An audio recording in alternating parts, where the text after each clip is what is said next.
안녕하세요. 정경훈 김박사입니다. 오늘 할 내용은요, 괄사에 대한 내용입니다. 괄사 뭔지 아세요?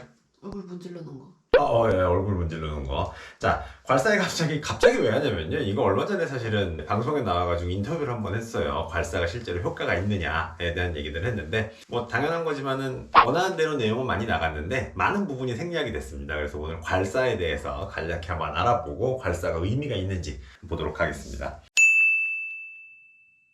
얘들은 긁는다라고 하는 이제 괄자와 사자라고 하는 거는 뭐냐면 괴질병이라는 뜻입니다. 괴질병이 뭐예요? 그냥 잘 낫지 않습니다라는 얘기를 하는 겁니다. 그러니까 잘 낫지 않는 병을 긁어볼까? 이런 얘기를 하는 겁니다.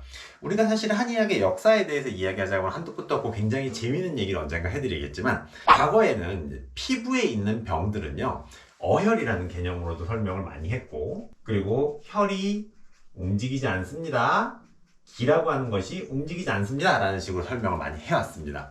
이 내용들은 실질적으로 뭐 면역체계가 과민합니다, 예민합니다, 혈류순환에 문제가 있습니다 같은 웬간한 내용들을 다 통틀어 하는 표현이지만, 간략하게 봤을 때는 기와 혈이 움직이지 않는다 라는 식으로 이해를 하고 있었습니다. 그래서 이런 장애들이 있는 부위들을 어떤 식으로 해결할까를 고민하는 것들이 뭐 예를 들어 침일 수도 있고 뜸일 수도 있고 몇 가지 방법들이 있었는데, 여기서는 긁는 방법을 사용하기로 했던 겁니다. 네. 그러니까 얘들은 결국 무슨 일을 하고 싶은 거냐면 긁고 만지고 문지르고, 그리고 등의 방법을 통해서 병든 근육이나 경피나 그리고 피부 그리고 경락, 우리가 말했던 흔히 알고 있는 피부를 흐르는 뭔가 기의 통로라는 것들을 해결하고자 했던 겁니다. 이 근본이 있는 거야? 그러면 근본 자체는 있습니다. 이제 기존에 이루어져 내려오던 내용들을 갖다가요, 청나라에 이르러서 곽지수, 왕계라는 사람들이 현재 형태로 이제 발전을 시키게 됩니다. 한국에서는 사실은 우리가 익숙하게 볼 때는 어디서 제일 익숙하게 보냐면 중국 마사지 이런 데서 많이 봤잖아요. 그죠? 그런데 봤지만 실제로 중국 내에서는 이제 청나라 때 돼가지고 이 해자를 썼었는데요. 배도, 독을 배출시킨다라는 개념으로 정리를 하게 됩니다. 그래서 정리를 어떻게 하게 되냐면 면괄, 이제 면으로 이제 문지른다거나 찰싸, 이게 꼬집는다거나 하는 식으로 해서 8가지와 5가지를 다 합해서 한 16가지 방법들로 괄사요법을 시행한다라고 얘기한 것이 이 괄사요법의 개괄입니다. 괄사는 어쨌든 근본 있는 요법이다, 그리고 한의학에서 사용하고 있는 요법이다 라는 것들이 얘기가 나오는데, 자, 한의학에서는 결과적으로 첫 번째 말했던 병근, 근육을 해결할 목적으로 사용을 하고 있었습니다. 근육을 해결한다는 거는요, 실질적으로 근육이 뭉치거나 굳거나 유착이 되는 그런 상황들을 이야기하는 겁니다.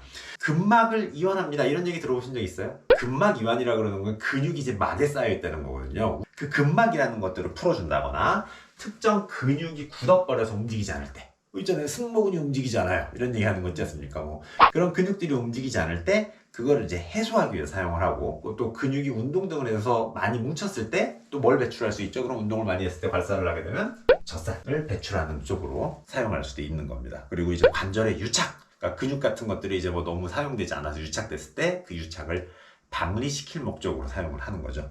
그리고 이제 우리가 경피라 그러는 거는 이제 피부를 이야기하는 건데요. 경피는 목적 자체는 문지르면서 생기는 열이 있습니다. 그죠? 막 문지르면 열이 발생해요. 저는 문지를수록 차가워지는데요, 뭔가 문제가 있는 거예요. 그러니까 대부분은 문지를수록 따뜻해지고 거기서 이제 열이 발생하게 되는데, 그 열을 통해서 피부에 존재하는 면역을 다시 재활성, 부스팅한다 그러죠. 이제 재활성화 시키는 목적으로 이제 사용하게 되고요. 그리고 이제 몸에 에크린선이라 그래서 땀 같은 거 할 때 사용되는 그런 말초 쪽에 있는 것들이나 말초 순환계, 그리고 림프절 이런 것들을 실질적으로 이제 자극을 하게 됩니다. 그럼 얘들을 자극을 해서 똑같습니다. 피부도 똑같이 유착되는 조직들이 있어요. 그리고 면역이 깨져서 안정이 안 되는 이런 것들을 이제 조절하는 목적으로 사용한다는 거죠. 그리고 또 하나는 이제 경혈이라 그래가지고 이제 말초순환 대사를 증가시킨 거나 영양물질을 이제 순환시킵니다. 그리고 노폐물을 다시 배출시킵니다 라는 개념들로 사용을 하고 있습니다. 또 하나는 뭐 신경계통입니다. 쓰다듬어주면 잠 오고 이러는 경우들이 있죠. 이제 머리를 만져준다거나 근육을 조금씩 만져서 혈류순환을 높여주면 사람이 노곤노곤해집니다. 왜 노곤노곤해지냐면 말초신경계통들이 이제 안정이 되면서 대뇌피질의 흥분이 이제 억제가 됩니다. 그러면서 안정을 가져오죠. 그래서 괄사를 그런 목적들로 쓰게 되는데요. 이게 여러분들 딱 보시면 괄사 뭐예요? 그냥 다 좋은 내용만 있죠. 한 가지 이슈가 있습니다. 경근, 경피, 경락, 경혈 뭐예요? 근육과 피부와 혈관이랑 림프절 이런 것들을 만진다는 얘기예요. 그럼 이런 걸 만지면 지식이 필요할까요? 안 필요할까요? 필요하죠. 알고 만져야죠. 그리고 우리가 괄사할 때 부작용 나오는 거 사실은 방송에서 제일 관심 있는 건 부작용이에요. 어떻게 돼요? 자, 만약에 이제 긁었어요. 막 긁었어요. 마찰을 해가지고. 그랬더니 빨갛게 올라왔어요. 멍이 들었어요. 자, 그럼 여러분들이 이거 판단할 수 있습니까? 이게 정상 상태인지 아닌지? 모르죠. 그럼 누가 판단해요? 이거 뭐라 그랬어요? 한의학이라 그랬잖아요. 한의사 판단을 해줄 수 있죠. 여러분들이 집에서 괄사를 갖다가 많이 하는 것들은 기본적으로 좋지가 않아요. 이 흔히 생길 수 있는 뭐 부작용은 사실은 해야 된다고 막 하는 사람들 뭐라 그러냐면 비침습적입니다. 뭐예요? 피부를 뚫고 들어가지 않기 때문에 안전합니다라고 얘기하는데 여러분 바퀴에 손 깔리면 비침습적이에요. 뚫고 들어가지 않아요. 하지만 뭐예요? 손상을 입어요. 얼마든지 비침습적인 상황에서도 손상을 입을 수 있기 때문에 이것에 대해서 너무 이렇게 만만하게 생각하시면 안 되는 것들은 있습니다. 거기다 이제 결국은 어떤 팩터들, 그러니까 이거를 자극을 주는 내용들은 결국 뭐에 관련돼 있냐면 시간, 횟수, 강도, 그리고 압력 이런 것들이 정해진 거란 말이에요. 어떤 근육에 얼마나 큰 압력을 가할지, 어떤 근육을 얼마나 자극을 할지에 대해서는 의학적 지식 없이는 시행할 수 없기 때문에 꾸준히 받는다거나 뭐 이런 조심하실 필요는 있습니다. 해부학적인 지식 그리고 병에 대한 이해, 괄사 후에 나타날 수 있는 반응이나 이런 자극에 대한 결론들을 낼 수 없기 때문에 조심할 필요가 있고요. 질문에서 제일 많이 궁금해하셨던 거는 뭐냐면 얼굴이 작아지나요? 그래서 괄사하면? 이런 얘기 한단 말이죠. 얼굴이 작아지는 방법은 사실은 가장 확실한 방법은 그냥 깎는 겁니다. 뼈를 깎아내는 거, 그리고 이제 살 빼는 거. 뭔가 덜어내시는 방법이 얼굴이 작아지는 방법인데 괄사를 해서 얼굴이 작아진다는 뭐냐면요. 어제 라면 먹었어요.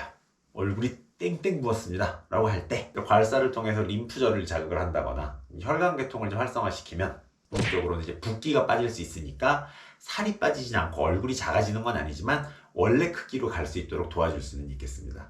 괄사를 많이 해서 얼굴이 작아지는 걸 기대하지 마시고 내 원래 크기로 좀 돌아갈 수 있겠다. 그리고 내가 부은 얼굴 좀 안정시켜준다라는 개념으로 받아들이시면 될 것 같습니다. 마지막에 한마디 꼭 하고 싶은 게 있었는데요. 여러분들 사실 테니스 엘보가 있다라거나 아니면 발바닥 근막염이 있다라든가 하면 괄사하는 경우들 좀 있어요. 여기 문제 있으니까 이 문질러 주십시오라고 얘기를 하는데요. 근막염이라든가 뭐 건염이라든가 하는 식으로 힘줄 쪽에 염증이 생긴 것들, 그게 이제 단순 사용 때문에 염증이 생겼을 때는 괄사에도 도움이 될 수는 있지만요. 내가 갱년기입니다. 내가 한 50대예요. 그리고 과사용을 인해서 테니스 엘보가 왔습니다. 이런 경우에는요. 인대 조직 자체가 약해져 있는 경우가 많습니다. 그걸 갖다가 괄사로 방향을 맞춰서 문지르게 되면 조직 자체가 손상되는 일이 생길 수가 있어요. 그래서 오히려 악화될 수 있기 때문에 그런 것들이 시행하고 싶다고 하시면 반드시 의료인과 상의를 하셔서 할지 말지 물어보고 그러고 나서 강도에 대한 것도 문의를 한 뒤에 시행하는 것이 좋겠습니다. 자, 오늘은 괄사에 대해서 알아봤습니다. 다음에 만나요. 안녕.